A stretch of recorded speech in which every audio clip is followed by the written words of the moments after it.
अस्सलाम वालेकुम। सेवइयों को क्रीमी और सॉफ्ट बनाना सबके लिए मुश्किल होता है, लेकिन आज मैं आपको वो परफेक्ट मेथड बताने वाली हूँ जिससे आपकी सेवइयाँ हर दफ़ा ज़बरदस्त बनेंगी, ना टूटेंगी, ना ज़्यादा गाढ़ी होंगी और कलर भी बहुत खूबसूरत आएगा। तो रेसिपी स्टार्ट करने से पहले चैनल को सब्सक्राइब कर लें। तो सबसे पहले मैंने लिया 1 कप रंगीन सेवइयाँ और 1 कप प्लेन सेवइयाँ। दोनों को मिक्स करने से सेवइयाँ का कलर और प्रेजेंटेशन नेचुरली ब्यूटीफुल हो जाती है।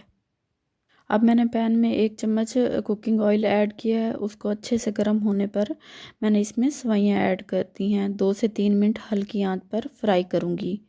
लाइट फ्राइंग सेवइयाँ को टूटने से बचाती है और उनका फ्लेवर भी इन्हांस करती है। जब सेवइयाँ हल्का सा फ्राई हो जाएं तो इस स्टेज पर मैं ऐड कर रही हूँ 1 लीटर मिल्क ऐड करने के बाद अच्छे से मिक्स करूँगी और पैन को 5 मिनट के लिए कवर कर दूँगी। 5 मिनट बाद देखें मिल्क गर्म हो चुका है। इस स्टेज पर मैं ऐड करूँगी 3 इलायची और कुछ किशमिश। इलायची स्मेल को खूबसूरत बनाती है और किशमिश मीठा फ्लेवर इन्हांस करती है।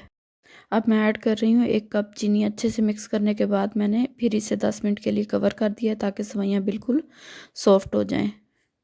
10 मिनट बाद देखिए सेवइयाँ सॉफ्ट हो चुकी हैं और उनका टेक्सचर भी बहुत खूबसूरत चेंज हो गया है। सेवइयों को क्रीमी टेक्सचर देने के लिए इस स्टेज पर मैं ऐड कर रही हूँ 1 चम्मच वनीला कस्टर्ड को थोड़ा थोड़ा करके ऐड करना है और कंटिन्यूसली मिक्स करते रहेंगे ताकि लम्प्स ना बने।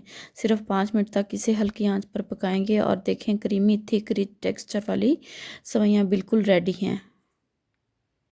अब मैं सेवइयाँ को बाउल में निकाला और ऊपर से पिस्ता और कुटी हुई बादाम से गार्निश किया।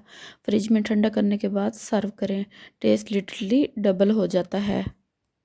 तो ये थी मेरी परफेक्ट क्रीमी सेवइयाँ रेसिपी। अगर आपको वीडियो पसंद आए तो लाइक करें और कमेंट ज़रूर करें। अगर आप मेरी ऐसी और आसान टेस्ट भरी रेसिपीज़ देखना चाहते हैं तो चैनल जायका एंड केयर को सब्सक्राइब करना ना भूलें। मिलते हैं नेक्स्ट मज़ेदार रेसिपी के साथ। दुआ में याद रखिएगा, अपना बहुत ज़्यादा ख्याल रखिएगा। तब तक दीजिए इजाज़त। अल्लाह हाफिज़।